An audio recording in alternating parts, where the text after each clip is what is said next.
ये राजस्थान के मुख्यमंत्री भजनलाल जी शर्मा का हाई ड्रामा भजन मंडली चौपाल के रूप में तब्दील हुई। कई लोगों को अंदर घुसने नहीं दिया, पुलिस ने धक्का मार के उनको बाहर भगाया। नाम रखा ग्राम विकास चौपाल कि भजनलाल जी ने पूर्व वसुंधरा जी के गुट के लोग थे, उनको भी साइड कर दिया, उनको एंट्री नहीं दी गई। यहां तक जानकारी मिली सोलर के नाम से कई भूमाफियों ने आदिवासी दलितों की जमीनें ली है। हम कह रहे हैं 7,000 नहीं, आप तो 700 करोड़ का प्रोजेक्ट बना लो, डूंगरपुर बांसवाड़ा के किसानों का भला हो जाएगा। क्योंकि आदिवासी इलाका है, यह बोला इलाका है। यहाँ तो सुबह उठ के वॉकिंग करके चॉकलेट खिला के राजी कर दिया गया है। और राजस्थान के मुख्यमंत्री जी कह रहे हैं मुझे नहीं पता कौन सा पेपर लीक हुआ है। जोहार सभी मीडिया बंधुओं, आपके माध्यम से सारे दर्शक साथियों को मेरी ओर से जोहार। 2 दिन पूर्व राजस्थान के मुख्यमंत्री भजनलाल जी शर्मा का आदिवासी बाहुल्य क्षेत्र बांसवाड़ा और डूंगरपुर 2 जिलों का दौरा रहा। और दौरे के साथ ही उन्होंने रात्रि चौपाल किया, जिसका नाम दिया ग्राम विकास चौपाल। बांसवाड़ा जिले के कुशलगढ़ क्षेत्र में और दूसरा डूंगरपुर जिले के 84 विधानसभा क्षेत्र के हमारे दंबोला गांव में। ये राजस्थान के मुख्यमंत्री भजनलाल जी शर्मा का ग्राम विकास चौपाल जो थी वो ग्राम विकास चौपाल नहीं होते हुए कहा जाए कि हाई ड्रामा भजन मंडली चौपाल के रूप में तब्दील हुई। एक हाई ड्रामा जो कहा जाता है कि एक योजनाबद्ध तरीके से एक जो ड्रामा सेट किया गया था और उस ड्रामे से ये शो करना चाह रहे थे कि हम राजस्थान के हितैषी हैं, दक्षिणी राजस्थान आदिवासी बाहुल्य क्षेत्र के हितैषी हैं, गरीबों के हितैषी हैं।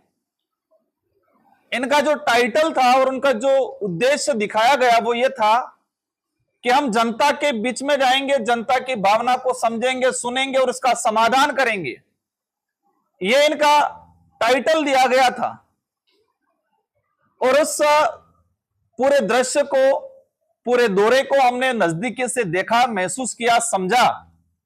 और महसूस और समझने के बाद मेरे सहित आम जन में ये एहसास हो गया कि ग्राम विकास चौपाल नहीं, ये एक हाई प्रोफाइल ड्रामा भजन मंडली प्रोग्राम था। ये बात इसलिए बोल रहा हूं कि पहला लाइन तो ये कि उन्होंने जन सुनवाई जो शब्द था उसका ही अर्थ दूसरा निकाला। उस शब्द को, जन सुनवाई जो उद्देश्य था, जन सुनवाई का जो शब्द है और जिस तरह से जन सुनवाई होती है उसको ही खत्म कर दिया उन्होंने। आम जन को वहां पहुंचने नहीं दिया गया, तो जन को पहुंचने ही नहीं दिया गया। तो जन का जो था वो अर्थ एक अनर्थ कर दिया उन्होंने। जन को अंदर सुनवाई में पहुंचने नहीं दिया गया। और सुनवाई का जो था, तो सुनवाई में पहले से उनको लिस्टेड थे कि किससे बात करनी है, कैसे बात करनी है। और जिससे बात करनी है उसको पहले से अधिकारियों के द्वारा ट्रेनिंग दी गई थी कि आपको ये बोलना है, ये जवाब देना है। जन सुनवाई इसे कहते हैं कि आम जन की हिस्सेदारी हो, आम जन अपनी समस्या को गिनाए और उसका समाधान हो, उसको जन सुनवाई कहा जाता है। लेकिन भजनलाल जी ने एक ड्रामा किया गया। ये मैं ये बात इसलिए बोल रहा हूं कि भाजपा के पदाधिकारी, भाजपा के कार्यकर्ता स्वयं कह रहे हैं।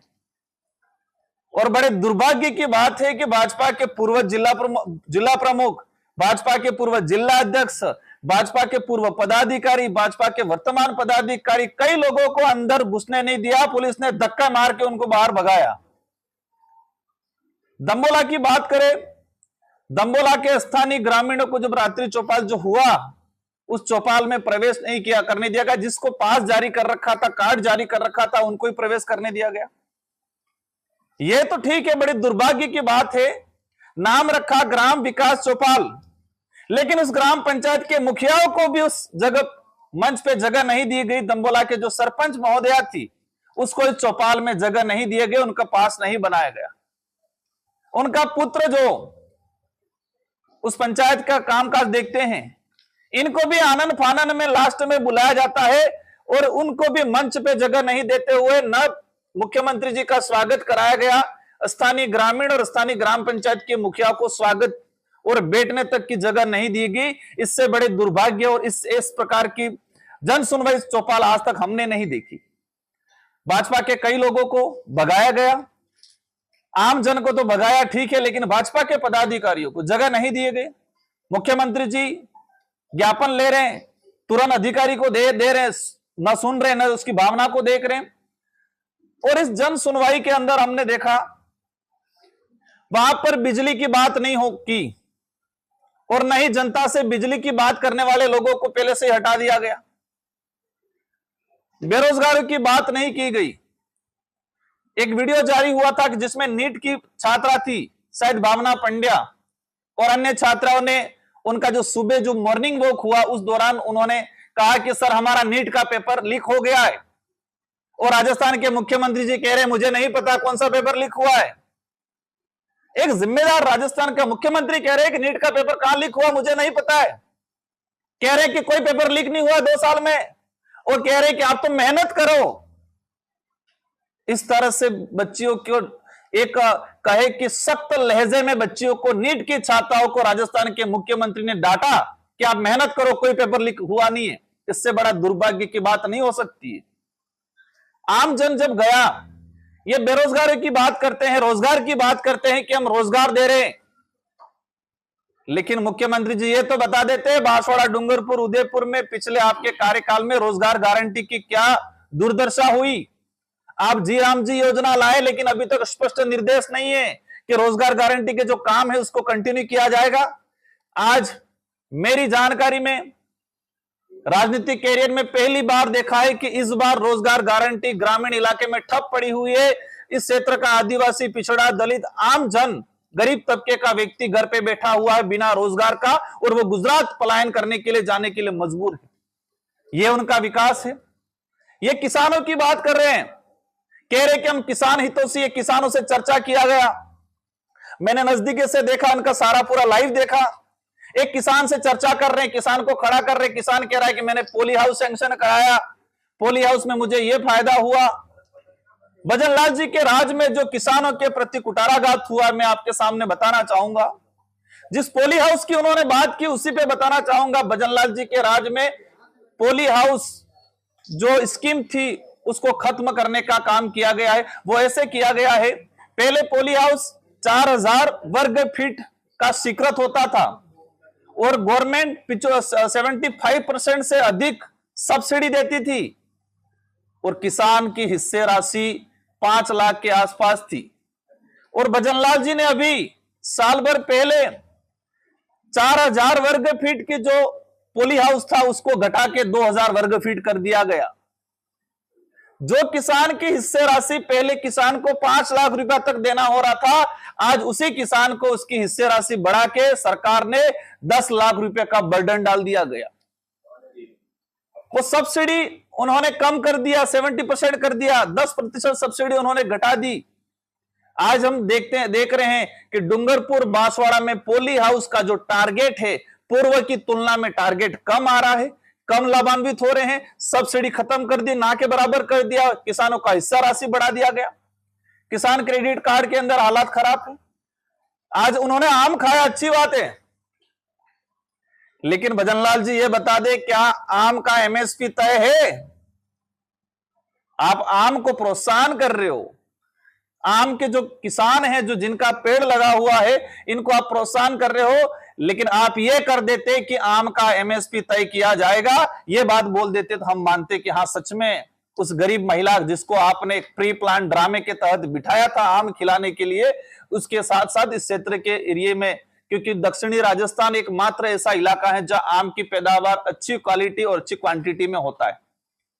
बड़े दुर्भाग्य की बात है कि आम के एमएसपी पे बात नहीं की उन्होंने। इसी तरह आज देखा गया, और भजनलाल जी ने, हमारे 84 के विधायक जी और हमारे पार्टी के पदाधिकारियों ने विचार किया कि मुख्यमंत्री जी बीजेपी के नहीं है, बीजेपी के साथ राजस्थान के मुख्यमंत्री है, लेकिन उन्होंने बीजेपी का ही मुख्यमंत्री होने का साबित किया, वो भी आधी बीजेपी, गुट बांट दिए उन्होंने। यहां तक जानकारी मिली है कि भजनलाल जी ने पूर्व वसुंधरा जी के गुट के लोग थे, पूर्व नेताओं के, राजेंद्र जी के गुट के लोग थे, उनको भी साइड कर दिया, उनको एंट्री नहीं दी गई, यहां तक जानकारी मिली है। राजस्थान के मुख्यमंत्री सिर्फ भाजपा के मुख्यमंत्री के रूप में साबित हुए और भाजपा के मुख्यमंत्री को भी वो उनका गुट स्वयं के गुट के मुख्यमंत्री के रूप में वो साबित हो रहे हैं। इस दौरे के दौरान ये समझ में आया। आज मुख्य सड़क पर इन्होंने एक ड्रामा किया, कहा कि पेट्रोल डीजल बचाना है इसलिए हम काफिला लेके नहीं जाएंगे। हमने नजदीक से ब्रीफ किया, इनके काफिले की सारी गाड़ियां पहले बेच दी गई और ये इलेक्ट्रॉनिक जो गाड़ी थी ईवी, उसमें बीच में और 2 गाड़ी लेके चले, बाकी गाड़ियों को पीछे रोक रखा और फिर में बाद में भेजे। ये कौन सा पेट्रोल डीजल की बचत हो रही है? और हमारे डूंगरपुर से लगा के दंबोला तक 3 से 4 सीनियर स्कूल पढ़ती है मेन रोड पर, और इस सीनियर स्कूल पे एक्सीडेंट हादसे नहीं हो उस वजह से बैरिकेड लगा रखे थे और वो जंप लगा रखे थे पीडब्ल्यूडी के द्वारा। भजनलाल जी को पता नहीं क्या दिक्कत होने वाली थी, तो सारे जंप हटा दिए गए। उस जगह पर भविष्य में हादसा हो सकता है, क्योंकि स्कूल सीनियर स्कूल, धार्मिक स्थल, सार्वजनिक स्थल जहां पर जंप लगे हुए थे, अधिकतर जगह उन्होंने जंप हटवा दिए गए हैं। ये बड़ा दुर्भाग्य, एक तरह का प्री प्लान ड्रामा था, न कि एक जन सुनवाई थी। हमने देखा पिछले समय के अंदर राजस्थान की सरकार ने इस इलाके के साथ एक कुटाराघात करने वाला आदेश पारित किया गया। यह दक्षिणी राजस्थान शेड्यूल 5 संविधान का जो अनुच्छेद 244(1) जो है उसके तहत विशेष क्षेत्र घोषित किया गया है। इस क्षेत्र के लिए था कि 1970 से पहले जो निवासरत है उसी के लिए मूल निवास प्रमाण पत्र बनेगा। इस क्षेत्र में जिस व्यक्ति को मूल निवास प्रमाण पत्र बनाना है उसको 1970 से पहले निवास उसके पिताजी या उसके दादाजी होना अनिवार्य है, वो प्रावधान था। लेकिन इस सरकार ने एक आदेश निकाला, गृह विभाग 19/2026 जयपुर से 8/5/2026 को, और उस आदेश में यह कर दिया कि अनुसूचित क्षेत्र के अंदर जो 10 साल से पहले निवास कर रहा है उस सभी का मूल निवास प्रमाण पत्र जारी कर दिया जाएगा। इस क्षेत्र की आदिवासी सहित अन्य समुदाय जो वर्षों से यहां निवास रहे उनके विशेषाधिकारों को खत्म करने का काम राजस्थान की भजनलाल जी की सरकार ने किया। दूसरा, पूरे राजस्थान के अंदर एसटी एससी के व्यक्ति की जमीन अन्य व्यक्ति नहीं खरीद पाए, यह प्रावधान बना हुआ है। यह राजस्थान भू राजस्व अधिनियम 2007 था, उसको संशोधन करके भू राजस्व अधिनियम संशोधन विधेयक 2024 लाए, और उस 24 में उन्होंने यह किया, सोलर योजना के नाम से एसटी एससी की जमीन कोई भी ले सकता है। कन्वर्ट का रूल्स था कि कन्वर्ट करानी है तो वहां तक पहुंच सड़क होनी चाहिए, लेकिन वो कन्वर्ट का रूल खत्म कर दिया। कन्वर्ट के लिए पहले एसडीएम और कलेक्टर का पावर था, और अभी उन्होंने क्या कर दिया, अभी उन्होंने तहसीलदार पे और समय फिक्स कर लिया कि इतने समय में ही उनको कन्वर्ट कराना है। इससे यह देखा कि डूंगरपुर, बांसवाड़ा सहित पूरे आदिवासी इलाके में सोलर के नाम से कई भूमाफियों ने आदिवासी दलितों की जमीनें ली है, वास्तविक धरातल पे सोलर नहीं लगा हुआ है। एक इस क्षेत्र का बड़ा इशू है, आदिवासी सहित पूरा इस क्षेत्र में रहने वाला सामान्य ओबीसी एससी सभी समुदाय के युवाओं के साथ बाध्यता को लेकर कुटाराघात हो रहा है। पिछले 2-3 सालों की भर्ती में हम देख रहे हैं कि अधिकतर सीटें खाली जा रही हैं। इस क्षेत्र का युवा आवाज उठा रहा है कि 40% जो बाध्यता रखी है उसको हटाया जाए, लेकिन इस सरकार ने इस बाध्यता को नहीं हटाया गया है, और इन समस्त मुद्दों को लेकर हमारे युवा साथी ज्ञापन देने गए तो मुख्यमंत्री जी ने ज्ञापन लेने से इनकार कर दिया गया। यहां तो ठीक है, स्थानीय विधायक जिन्हें भी समस्त मुद्दों को लेकर ज्ञापन लेने के लिए अनुमति मांगी जिला कलेक्टर महोदय के माध्यम से, साथ ही सीएमओ में सूचना कराई, लेकिन मुख्यमंत्री जी ने ना कह दिया कि हम नहीं लेंगे ज्ञापन। इसलिए हमें कहना पड़ रहा है कि राजस्थान के मुख्यमंत्री जी की चौपाल नहीं थी, जन सुनवाई नहीं थी, ये हाई प्रोफाइल ड्रामा भजन मंडली कार्यक्रम था। एक सुगबुगाहट सामने आई है, केंद्र के मंत्रियों के प्रेशर में आके राजस्थान के मुख्यमंत्री जी 7,000 करोड़ का एक प्रोजेक्ट तैयार करने, अनास और माही से सोमकमलाबा में लिफ्ट के तहत पानी, और वहां से ले जाके ये उदयपुर खेरवाड़ा, वहां से होते हुए जालोर, पाली, सिरोही उस क्षेत्र में पेयजल परियोजना और सिंचाई परियोजना के लिए 7,000 करोड़ की एक प्रोजेक्ट ला रहे हैं। कहां से पानी ले जा रहे हैं? माही और अनाज से। हमें कोई दिक्कत नहीं है, लेकिन हमें दिक्कत यह है कि इस इलाके से विस्थापित परिवार, डूंगरपुर, बांसवाड़ा, हमारा आंबा कुआ, छोटी सरवन, साबला, चिकली, गलियागुट, पीपलकुट, ये जो इलाका है आज सिंचाई तो ठीक है, पेयजल का पानी के लिए भी तरस रहा है। जो 7,000 करोड़ का प्रोजेक्ट बना रहे हैं मुख्यमंत्री जी केंद्र के मंत्रियों के दबाव में, हम कह रहे हैं 7,000 नहीं, आप तो 700 करोड़ का प्रोजेक्ट बना लो, डूंगरपुर बांसवाड़ा के किसानों का भला हो जाएगा। जो गुजरात के लिए मजदूरी के लिए जा रहे हैं, पलायन कर रहे हैं, इन लोगों का जीवन सुधर जाएगा। लेकिन नहीं, क्योंकि आदिवासी इलाका है, यह बोला इलाका है, यहां तो सुबह उठ के वॉकिंग करके चॉकलेट खिला के राजी कर दिया गया है। इस क्षेत्र की आम जनता को, युवा बेरोजगार जो भर्ती की मांग को लेकर, रोजगार की मांग को लेकर सुबह गया, एक बेरोजगार साथी ने जब रोजगार की बात की, इसको चॉकलेट पकड़ा दी, चॉकलेट खाओ मस्त रहो। ये ड्रामा किया गया है राजस्थान के मुख्यमंत्री जी ने। इसी तरह अघोषित बिजली को लेकर लंबे समय से चल रहा है इशू, और एक विचित्र दृश्य या कहे कि एक देखने मिला कि राजस्थान के मुख्यमंत्री जी आए, उस दिन बिजली नहीं गई, पूरे दिन पूरी रात नहीं गई, और जैसे मुख्यमंत्री जी यहां से रवाना हुए बिजली कटौती शुरू हो गई। अभी भी कटौती है, चल रहा है, शायद इन्वर्टर पे चल रहा है या सर्किट हाउस के अंदर भी। तो बिजली कटौती पे एक बात नहीं बोली। इस प्रकार इस क्षेत्र के साथ राजस्थान के मुख्यमंत्री जी ने एक कुठाराघात किया। जनता को आशा थी कि कुछ समाधान करके जाएंगे।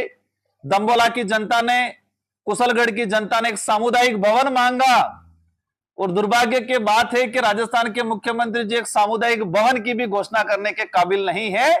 ये दुर्भाग्य की बात है। लोगों ने जिस ग्राम पंचायत में आप चौपाल थी, उस ग्राम पंचायत में सड़क मांगी, वहां की सड़क नहीं दी गई। दंबोला के अंदर शमशान घाट तक जाने के लिए रास्ता नहीं है, लोग खट पे लेके जा रहे हैं। कहा कि आप करो, नहीं वो तो नहीं होगा, ग्राम पंचायत नरेगा करेगी, पर उनको ये नहीं पता है कि नरेगा बन, वो खुद कह रहे कि जी राम जी ला रहे और कह रहे कि नरेगा के तहत कराओ। इस तरह से राजस्थान के मुख्यमंत्री जी ने इस क्षेत्र में दौरा किया। आम जन के साथ एक थोड़ी आशा थी, जो एक मुख्यमंत्री के प्रति रहती है, उसको निराशा में बदलने का काम किया है। और जन सुनवाई को कहे कि हाई भजन मंडली ड्रामा करके गए हैं। भारत आदिवासी पार्टी इस पूरे दौरे का विरोध करती है, क्योंकि आपने जनता की भावना के अनुरूप जन सुनवाई नहीं की गई। हम एज ए विपक्ष की भूमिका निभा रहे हैं। हमारा उद्देश्य यह भी नहीं है कि सरकार को हर बात पे कोसते रहना, लेकिन हमारा फर्ज है कि आपकी कमजोरियों को जनता के सामने लाना। और ये हम ही नहीं, भाजपा के लोग स्वयं कह रहे हैं कि जन सुनवाई एक तरह का ड्रामा था। धन्यवाद सभी पत्रकार बंधुओं को। जोहार। थोड़ा रिलैक्स हो जाओ, फिर हमारे साथी